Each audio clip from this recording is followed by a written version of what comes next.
नमस्कार, मैं हूं आपके साथ आकांक्षा सिंह और आप देख रहे हैं टीवी 24 नेटवर्क। उत्तर प्रदेश के मुख्यमंत्री योगी आदित्यनाथ ने रविवार को प्रधानमंत्री नरेंद्र मोदी और भारतीय जनता पार्टी के राष्ट्रीय अध्यक्ष जेपी नड्डा से मुलाकात की। सीएम योगी पहले पीएम मोदी से मिला, इसके बाद उन्होंने जेपी नड्डा से मुलाकात की और ये मुलाकात ऐसे समय पर हुई है जब यूपी सरकार जनवरी में होने वाले महाकुंभ और साथ ही साथ 13 नवंबर को होने वाले विधानसभा उपचुनाव की तैयारियों में पूरे दमखम के साथ जुटी हुई है।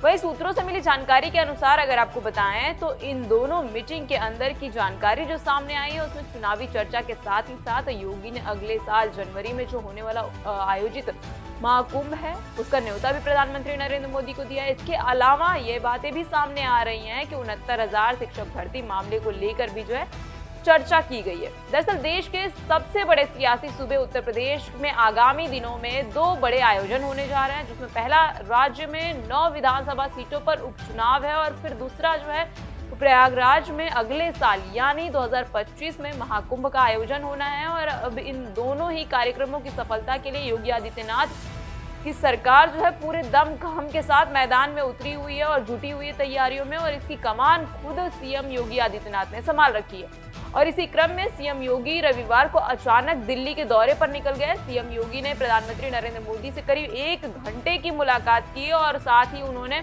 जेपी नड्डा से भी मुलाकात की। इसके बाद उनके आवास पर जाकर इस मुलाकात के दौरान चुनावी चर्चा के साथ ही साथ 2025 में होने वाले महाकुंभ का न्योता भी दिया गया है। सीएम ने आपको बता दें कि जिस तरीके से इस महीने यूपी की खैर, मजवा, करहल, गाजियाबाद समेत तमाम 9 सीटों पर जो उपचुनाव होने हैं उसको लेकर तैयारियां काफी जोरों शोरों से है, जिसकी 13 नवंबर को सभी सीट पर वोटिंग होनी है। और उपचुनाव को लेकर सपा, कांग्रेस, बीजेपी और साथ ही साथ बसपा ने अपनी पूरी ताकत झोंक रखी है और माना यह भी जा रहा है कि लोकसभा चुनाव की तरह इस उपचुनाव में भी इंडिया और एनडीए गठबंधन के बीच कांटे का मुकाबला हो सकता है, क्योंकि लोकसभा चुनाव के नतीजे आने के बाद सीएम योगी आदित्यनाथ ने खुद ये कमान संभाली है। सीएम योगी और पीएम की ये पहली मुलाकात हुई है लोकसभा चुनाव के बाद, और 1 घंटे की ये जो अचानक मुलाकात हुई है, मुलाकात से कई सारे कयास लगाए जा रहे हैं, तमाम सारे जो पेज फंसे हुए दिख रहे हैं। बहरहाल ये मुलाकात जो थी ये अभी तक नहीं पता चल पाया है कि ये मुलाकात किस लिए थी, किस मुद्दे पर थी, लेकिन जो जानकारी सामने आ रही है इसमें सबसे पहली जानकारी यही है कि 24 में जो विधानसभा का चुनाव होना है उत्तर प्रदेश में 13 नवंबर को, उसको लेकर बातचीत हुई है। उसके साथ ही साथ जो 2025 में कुंभ का न्योता देने के लिए प्रधानमंत्री नरेंद्र मोदी को सीएम योगी आदित्यनाथ पहुंचे थे। इसके साथ ही साथ 69,000 शिक्षक भर्ती मामले में जो पेच फंसा हुआ है, काफी लंबे समय से ये पेच फंसा हुआ है, उसको लेकर भी बातचीत हुई है।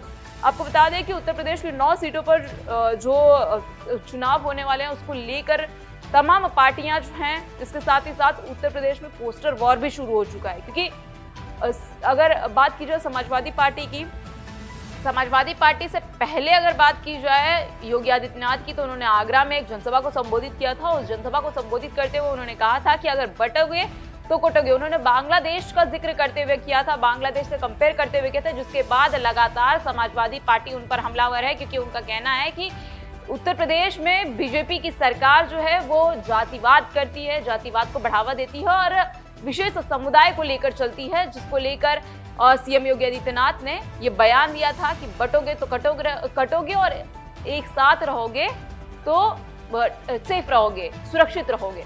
अब इस बयान के बाद तमाम सारे जो पोस्टर वॉर हैं वो आप लगातार देख रहे हैं। 27 का सत्ताधीश, कोई खेवनहार, तो इसके साथ ही साथ अब नया पोस्टर भी चर्चा में का विषय बना हुआ है 2 दिनों से। उसमें लिखा गया है कि जो पीडीए के साथ रहेगा वो जो है वो जीतेगा, मठाधीश के साथ रहने वाला जो है वो सिर्फ जातिवाद फैलाएगा और कुछ भी नहीं।